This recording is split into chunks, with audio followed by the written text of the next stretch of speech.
Ini ya. Jadi saya itu ada tugas calon guru penggerak itu di modul 3.1 tentang kasus Bu Tati. Jadi gini, kasusnya Ibu Tati adalah guru kelas 5 yang merupakan rekan kerja Anda, yang mana sama-sama mengajar kelas 5. Yang kelasnya paralel. Ruangan kelas Ibu Tati pun persis di sebelah ruangan kelas Anda. Ibu Tati terkenal sangat disiplin dan cenderung galak. Pada sisi lain, Ibu Tati juga bekerja keras dan murid-muridnya pun selalu mendapatkan nilai-nilai yang sangat baik. Sebagian murid-murid sangat takut kepada Ibu Tati dan sebagian lain bisa menyesuaikan diri. Kepala sekolah Anda dan orang tua murid juga sangat menghargai Ibu Tati. Suatu hari, Anda mendengar tangisan seorang murid dan pergi keluar untuk melihat asal suara tangisan tersebut. Anda melihat seorang murid perempuan kelas 5 sedang berlutut di atas bebatuan sekolah yang sangat panas hari itu. Menghadap di depan pintu kelas Ibu Tati. Anda melihat Ibu Tati tampak tidak menghiraukan suara tangisan muridnya dan tetap mengajar seperti biasa. Namun, Anda bisa melihat bahwa beberapa murid di kelas Ibu Tati mencoba untuk mencuri pandangan keluar kelas melihat teman-temannya yang sedang menangis dan berlutut di terik matahari. Apa yang harus Pak Dimas lakukan? Apakah guru lain dapat menginterupsi di mana saat itu ada guru lain yang memiliki wewenang atas kelas yang dipimpinnya? Dalam kondisi ini, apa yang Pak Dimas lakukan? Dapatkah Pak Dimas menginterupsi mengapa dan bagaimana? Coba bagaimana Pak Dimas? Ya, oke. Terima kasih atas tadi apa penjelasan dari Pak Toibur. Jadi saya akan menanggapi kasus yang tadi Pak Toibur ceritakan ya, terkait hal ini. Apa yang akan saya lakukan? Ya. Yang akan saya lakukan pertama, sebagai guru saya pasti akan berempati, peduli terhadap siswa. Ya. Dengan cara apa? Itu dengan cara yang pertama, ya, pendekatan dari hati ke hati ke siswa tersebut. Mungkin memberikan beberapa pertanyaan. Mengapa kamu kok bisa di luar?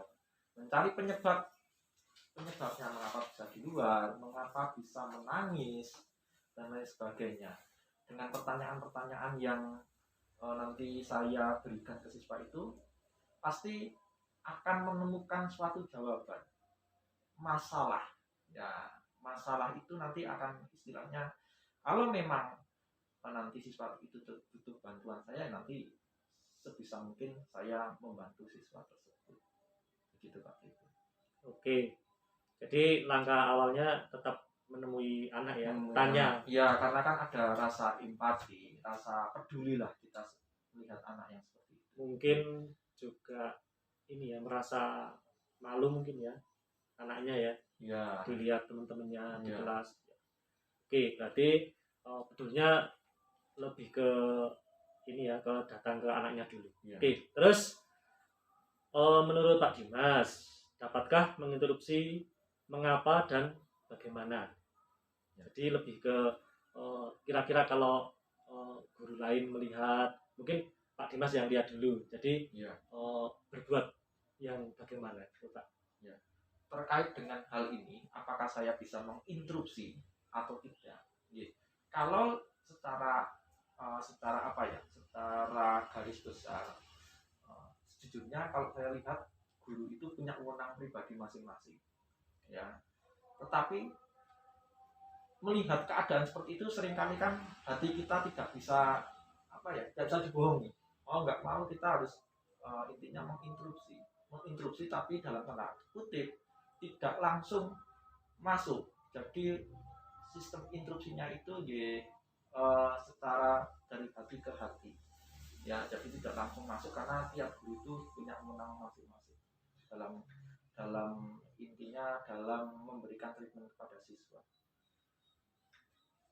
Jadi tetap ini ya, menyela nunggu waktu yang Ya, penting ya. waktu yang tepat. Ya. Mungkin Butatinya sedang dilihat dulu sedang apa, terus mungkin bisa pendekatannya lebih dekat dengan hati ke hati. Iya. Pokoknya dengan mungkin dengan mungkin ada yang lebih baik, lebih baik dan bisa diterima nah, kata-katanya oleh Bu Tati. Nah, terus terakhir nih ya Dimas. Iya. Kira-kira Pak Dimas mengambil keputusan seperti apa dengan kasus Bu Tati ini? Ya, terkait dengan kasus Bu Tati ini, yang jelas poin yang akan saya ambil keputusan yaitu pertama, istilahnya ya mungkin ada pembicaraan lah kecil-kecilan ya dari hati ke hati ke Ibu Tati terkait dengan penanganan siswa yang mungkin bermasalah dan lain sebagainya. Jadi intinya yang saya harapkan itu dalam penanganan siswa kalau bisa mengurangi hal-hal yang berbau keras baik secara verbal maupun non verbal, karena secara umum secara psikis kondisi siswa itu tiap-tiap siswa berbeda-beda. Contohnya misal tidak harus berdiri di lapangan, pasti kan ada istilahnya dalam punishment itu pemberian hukuman pasti ada bentuk yang lain, bentuk lain punishment. Contoh, seandainya ada anak yang tidak mengerjakan tugas, jadi kalau suruh berdiri atau disuruh keluar itu kelihatannya kok tidak satu alur. Seandainya tidak mengerjakan tugas ya pendapat saya ya suruh siswa itu mengerjakan tugas apa yang menjadi tanggungannya. Jadi tidak harus istilahnya dihukum secara fisik atau diberikan kata-kata yang kurang enak. Nah itu kelihatannya kok tidak ada kaitannya dengan tugas. Gitu?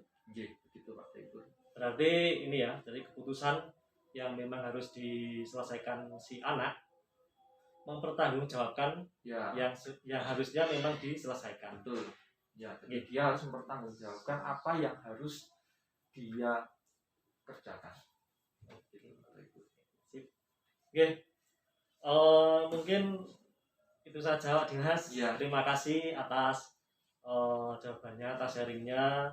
Semoga nanti ke depan tidak ada kasus seperti ini lagi. Ya. Terus intinya jika memang ada hal yang perlu diselesaikan, lebih ke ngobrol dari hati ke hati. Ya. Itu solusinya.